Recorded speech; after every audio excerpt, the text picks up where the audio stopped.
ဆိုတော့ဒီနေ့မှာတော့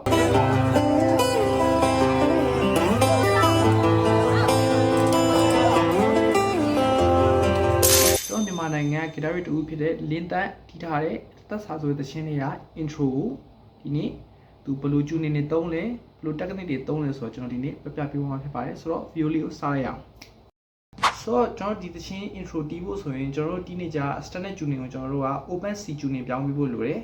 ဆိုတော့ open C tuning ဆိုတာဘာလဲ open C tuning ဆိုတော့ကျွန်တော်တို့ဒီတစ်ကြိုးက E ဖြစ်တယ်နှစ်ကြိုးမှာကျွန်တော်တို့ C ပြောင်းလိုက်တာ C ဖြစ်သွားတယ်ဆိုတော့3ကြိုးမှာကျွန်တော်တို့က G ပြောင်းတာဖြစ်တယ်4ကြိုးကိုကျွန်တော်တို့ C ပြောင်းတာဖြစ်တယ်5ကြိုးက A ပဲဆိုတော့6ကြိုးကကျွန်တော်တို့ F ကိုပြောင်းတာဖြစ်တယ်ဆိုတော့အဲ့ဒီ6ကြိုးလုံးကျွန်တော်တီးချလိုက်ဒါ open C tuning ဆိုတော့အရင်ဆုံးကျွန်တော်ဒီ tuning ကိုညှိထားဖို့လိုတယ်ပေါ့နော်ပထမဆုံးအနေနဲ့ပထမတစ်ဖြတ်ကိုအရင်စတီးပြမယ်နော်โอเค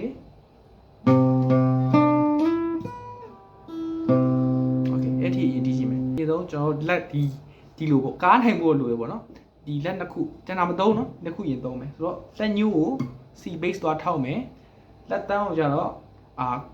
ခုနှစ်အကွက်ရဲ့3ယူကိုသွားထောက်မယ်โอเคဒီလိုဖြစ်မယ်ကျန်တာဘာမှမဖြစ်ဘူးနော်မကြီးလိုဖြစ်မယ်โอเคဆိုတော့ဒီဘက်ကဘယ်လိုတီးရမလဲဆိုတော့9 4 3အဲ့တိုင်းပဲဆင်းသွားလိုက်အဲ့လိုပဲဆင်းသွားလိုက်ဆိုတဲ့အခါမှာ9 4 3โอเคဒီ3ရောက်တဲ့အခါမှာကျွန်တော်ဒီခုနှစ်အကွက်ကနေကျွန်တော်ဒီ9အကွက်ကိုဆွဲ slide ဆွဲသွားလိုက်မယ်โอเคအဲ့ဒါဘယ်လိုလာမလဲဆိုတော့နောက်တစ်ထက်က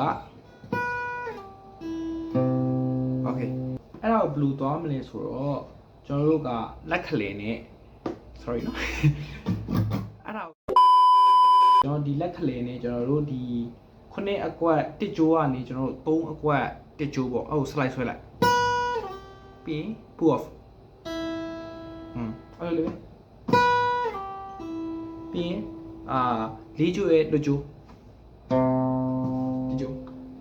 ဘာနေစမလို့လွတ်ကြိုးပဲဆိုတော့လွတ်ပြမယ်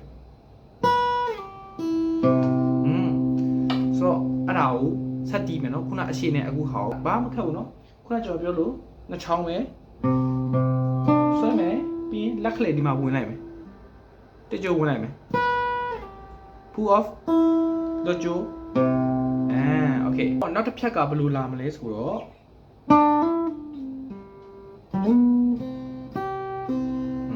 ဆိုတော့ရှေ့ကနေပေါင်းတီးလိုက်တော့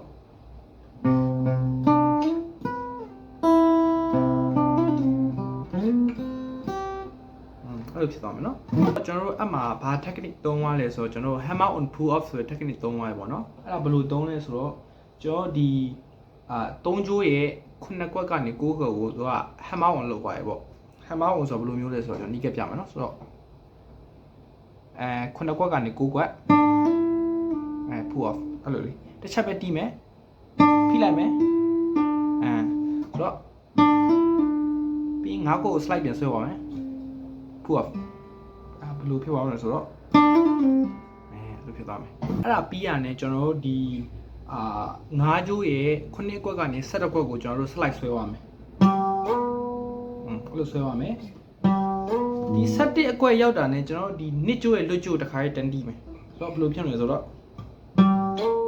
sorry ဘယ်လိုဖြစ်မလဲ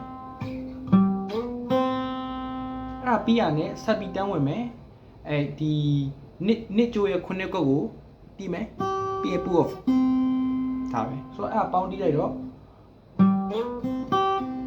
လို့ဖြစ်သွားမယ်ကျွန်တော်တို့အစားနေတီးကြည့်အောင်ပေါ့နော်ဆိုတော့ original အတိုင်း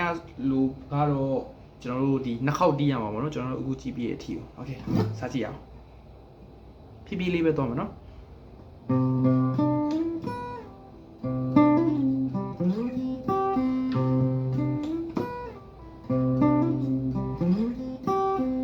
okay ကျွန်တော်အခုနှစ်ခေါက်တီးပြီးသွားပြီပေါ့နော်ပါဆက်လာလဲဆိုတော့ကျွန်တော်တို့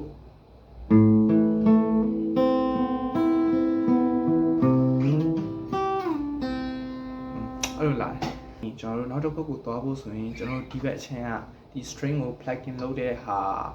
သွားနည်းကိုတီးဖို့လိုရပါတော့ဆိုတော့အဲ့ဒါဘယ်လိုသွားလဲဆိုတော့9 4 3 2 3 1 2 3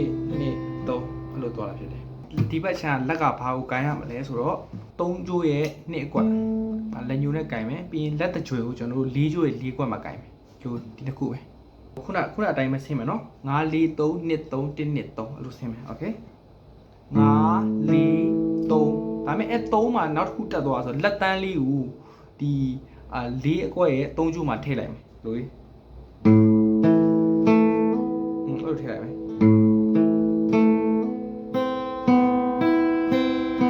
အဲ့လိုဖြစ်သွားမယ်โอเคကြည့်ကြအောင်နော်โอเค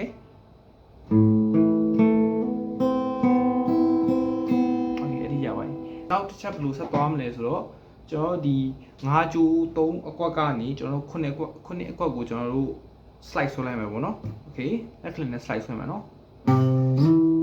โอเคအဲ့ဒီဆွဲပြီးဆိုတာ ਨੇ ဒီ3ကျိုးရဲ့လွတ်ကျိုးပေါ့ဒီလိုက်ဆိုတော့ဘယ်လိုဖြစ်ပါလဲပြီးရင်ထိုနည်းတူအဲ့အနေပဲကျွန်တော်တို့ဒီနှစ်အကျိုးရဲ့9ကွက်ကနေနှစ်ကျိုးရဲ့နှစ်ကွက်ကို slide ဆွဲလိုက်ပြီးရင် pull offဒါပဲအားလုံးပေါင်းတီးလိုက်ရင်ဒီလိုဖြစ်သွားမှာပေါ့နော်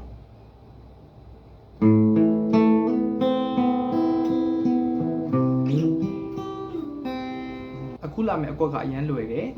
ကျွန်တော်တို့ဒီဘက်ကနှိပ်ဆရာမလို့ဒီဘက်က string တွေကိုပဲ plug in လုပ်လိုက်အောင်ပဲပေါ့နော်ဒီဘက်လွတ်ကြုံတော့ဘာမှတီးဆရာမလို့လွတ်ကြိုးတွေပဲဆိုတော့6 4 3 4 2 3 6အဲ့ဒါလေးပဲတီးလိုက်အောင်ပဲအဲ့တော့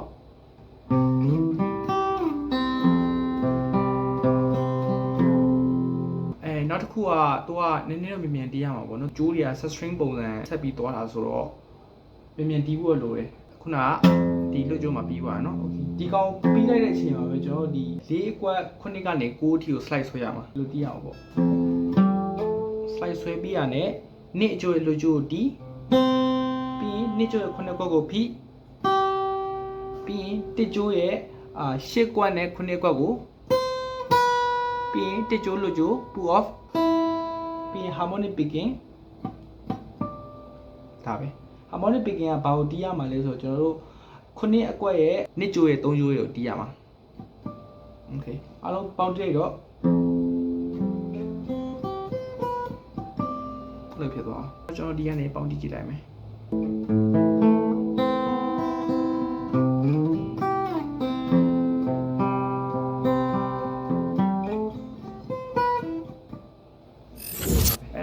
အစကနေအဆုံးထိကိုဖြည်းဖြည်းလေးနဲ့မှန်မှန်လေးတီးကြည့်အောင်